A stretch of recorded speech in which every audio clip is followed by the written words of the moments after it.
3 सासों की बलविंदर की पहली बीवी को बच्चा ना होने के कारण वो दूसरी शादी करता है। लेकिन जब दूसरी शादी से भी बच्चा नहीं होता तो वो तीसरी शादी करता है। और तीसरी शादी करने के बाद भी जब उसे संतान का सुख प्राप्त नहीं होता तो वो डॉक्टर को दिखाता है। और फिर बलविंदर जी, दोष आपकी बीवियों में नहीं, आप में है। आप में ही कुछ मेडिकल रीजंस की कमियां हैं जिनके कारण आप कभी भी किसी बच्चे के बाप नहीं बन सकते। अरे बाप रे, ये तो घोर समस्या हो गई। एक बच्चे का बाप बनने का मेरा सपना था और आज वही चूर चूर हो गया। 3 बीवियों में पहली बीवी इंद्राणी, दूसरी बीवी सुधा और तीसरी बीवी कलावती। मुझे एक माँ बनने का सौभाग्य प्राप्त करना है। मुझे भी, इसीलिए तो मैंने शादी की थी। अरे लेकिन अब किसे पता था कि हमारे पतिदेव में ही कमी होगी। अब हम क्या करें? हम एक बच्चे को गोद लेते हैं। तीनों एक बेटे को गोद लेते हैं जिसका नाम प्रमोद रखा जाता है। 20 साल बाद अब तीनों भी बूढ़ी हो चुकी होती हैं। बलविंदर भी बूढ़ा हो चुका था। प्रमोद एक अच्छी नौकरी करता है। उसकी शादी की उम्र हो चुकी थी, इसलिए तीनों माएं प्रमोद की शादी पाखी नाम की एक लड़की से करा देते हैं। शादी के बाद बहू पाखी की पहली रसोई की रस्म की बारी आती है।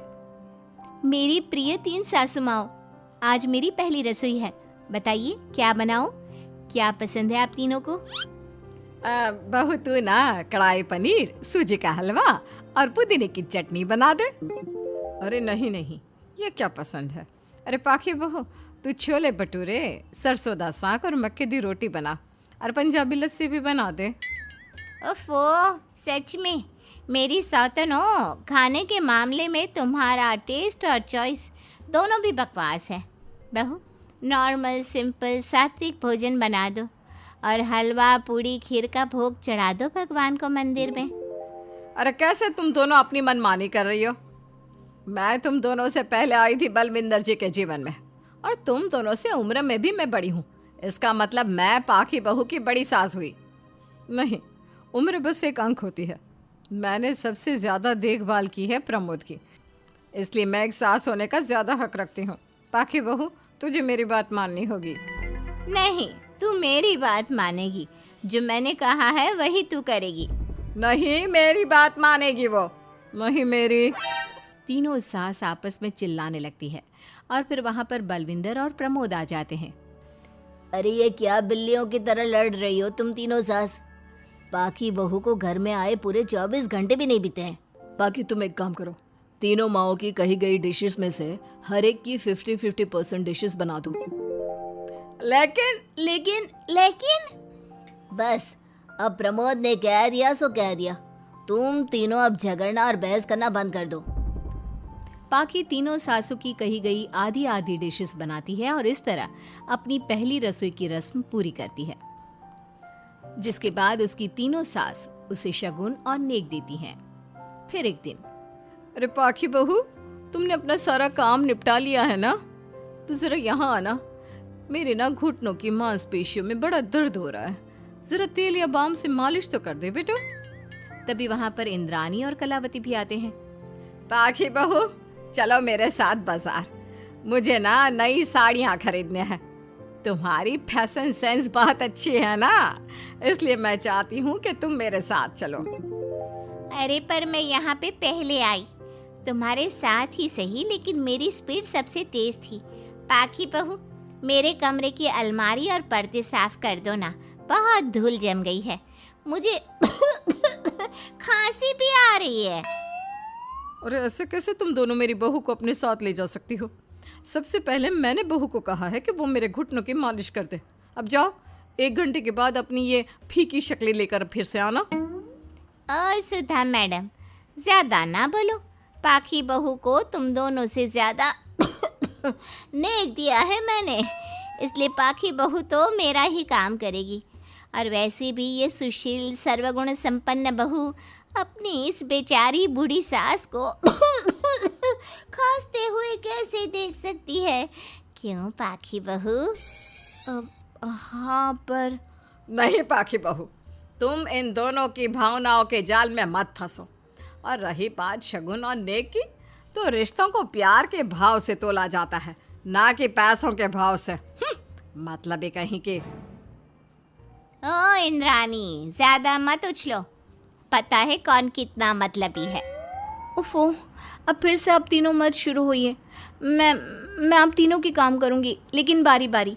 सबसे पहले सुधा सासू माँ का, फिर कलावती सासू माँ और फिर इंद्रानी सासू माँ का। इसके बाद तीनों सासों में फिर से लड़ाई और कहासुनी छिड़ जाती है। फिर एक दिन जब पाखी घर का किराने का सामान लेने बाहर निकल रही होती है कि तभी, बहू, मुझे ना मेरा पुराना संदूक नहीं मिल रहा, तू आकर ढूंढ देगी क्या? अब ठीक है इंद्रानी सासू माँ। पाखी इंद्रानी के कमरे में जा ही रही होती है कि तभी उसे सुधा रोक लेती है, हाथ में खूबसूरत साड़ी लिए। पाखी बहू, ये मेरे ना साड़ी पर पिछली बार अचार गिर गया था, इसे प्लीज अच्छे से धो देना। वो कल शाम को विमला जी के बेटे की शादी में जाना है ना, एक ही बार पहनी है ये साड़ी मैंने। अभी धो देगी तो कल तक अच्छे से सूख जाएगी और कड़क इस्त्री करके मैं तेरा परफ्यूम मार कर शादी में जाऊंगी। हाँ, लेकिन सुधा सासू माँ, उतने में कलावती भी वहाँ पर एक कढ़ाई लेकर आ जाती है। पाखी बहू, ये मैंने कल रात को मेहंदी भिगोई थी लोहे की कढ़ाई में, मेरे बालों में लगा देना बिटिया, तू तो मेरी प्यारी बहू है ना? इंद्रानी वहाँ आ जाती है और तीनों सास फिर से एक दूसरे को गुस्सेल आंखों से देखती है और फिर से आपस में लड़ना शुरू कर देती हैं। तुम अपने आप को समझती क्या हो? खरीद लिया है क्या मेरी बहू को? ये मेरी बहू है। तो मेरी पड़ोसन है क्या? ये मेरी भी बहू है और मेरा भी इस पर उतना ही हक है जितना कि तुम्हारा। तुमने खरीद नहीं लिया है ना, तो ये मेरी है, सिर्फ मेरी, इकलौती बहू मेरी पाखी, मेरा ही काम करेगी। क्यों पाखी? नहीं नहीं, ये मेरा काम करेगी। पहले मैंने आवाज लगाई थी। तुम दोनों तो ऐसी बहू पाने के लायक भी नहीं हो। हट जाओ तुम दोनों और खुले मैदान में जाकर एक दूसरे से लड़ो और नोचो एक दूसरे को। लेकिन पाखी बहू तो सिर्फ मेरी ही सुनेगी और मेरे ही आदेशों का पालन भी करेगी। तीनों सासों के बढ़ते झगड़े को देख पाखी अपना आपा खो देती है और जोर से चिल्ला पड़ती है, बस बहुत हुई आप तीनों की तू मैं। अरे रोज ना ड्रामा लगाती रहती हो, 50 साल की बूढ़ी औरतें हो गई हो, फिर भी बच्चों की तरह लड़ती रहती हो। अब बस बहुत हुआ। अब तो मैं आप तीनों में से किसी की भी बात नहीं सुनूंगी और मैं जा रही हूँ ये घर छोड़ के। अब मुझ में और सहन शक्ति नहीं बची, मैं चली। अब लड़ो झगड़ो, एक दूसरे को मारो पीटो नोचो, जो करना है करो। पाखी अपना सूटकेस लेकर घर से बाहर निकलने लगती है। तभी तीनों सास बेहद घबरा जाती हैं और भावुक होकर पाखी से विनती करने लगती है, पाखी बहू हमें छोड़कर मत जाओ ऐसे। अरे हम तुम्हारे बिना मर जाएंगे। इतने कम समय में ही तुम हम सबकी जीने की वजह बन चुकी हो। माफ कर दो हमें बेटा। हाँ पाखी बहू, हम आइंदा से कभी नहीं लड़ेंगे और हंसी खुशी मिलकर बात करते रहेंगे, वादा करते हैं। हाँ बहू, लेकिन तू मत जा प्लीज, ये घर तेरे बिना सुना सुना हो जाएगा। हम तीनों सासों की एक ही तो बहू है, लेकिन हम अपनी एक बहू को बेटी की तरह प्यार देंगे, उसके साथ सहेलियों की तरह रहेंगे। लड़ाई झगड़ा सब कुछ छोड़ देंगे बेटा, लेकिन तू छोड़ के मत जा। अपनी तीनों सासों को भावुक देखकर पाखी की भी आंखें भर आती है और वो उन तीनों को माफ कर देती है और उनके गले लग जाती है।